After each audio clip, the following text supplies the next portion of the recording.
ओ ये जवैया का हेगा सुनना बता ना। चिट्ठी आए है पढ़ के सुना ना। महू ला तो पढ़े बर नहीं आथे तो कैसे सुनाऊं।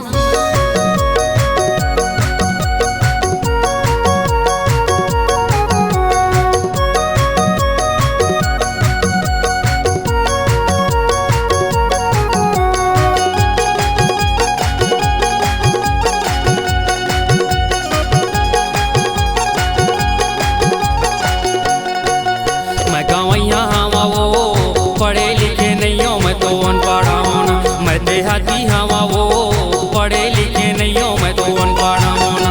मैं गवैया हवा वो पढ़े लिखे नहीं हो मैं तो अनपढ़ हूँ ना। मैं देहाती हवा ना मैं गवैया हवा ना। पढ़े लिखे नहीं हो मैं तो अनपढ़ हूँ ना। मैं गवैया पढ़े लिखे नहीं हो मैं तो अनपढ़ हूँ ना। मैं देहाती हूँ पढ़े लिखे नहीं हो मैं तो अनपढ़ हूँ ना।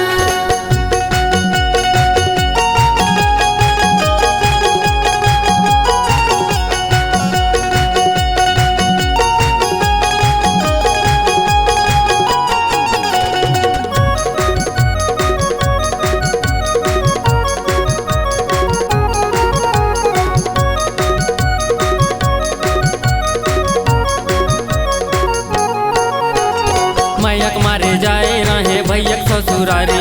मैयक मारे जाए रहे भैया के ससुरारी। मैयक मारे जाए रहे भैया ससुरारी। मैयक मारे जाए रहे भैया के ससुरारी। लिखाई पढ़ाई के बाद कुछ लाज हो गए भारी। मैं गवैया हवा मैं गवैया हवा वो पढ़े लिखे नहीं हो मैं तो अनपढ़ हूँ ना। मैं देहाती हवा वो पढ़े लिखे नहीं हो मैं तो अनपढ़ हूँ ना। मैं देहाती हवा ना मैं गवैया हवा ना। पढ़े लिखे नहीं हो मैं तो अनपढ़ हूँ ना। मैं गवैया पढ़े लिखे नहीं हो मैं तो अनपढ़ हूँ ना। मैं देहाती हूँ पढ़े लिखे नहीं हो मैं तो अनपढ़ हूँ ना।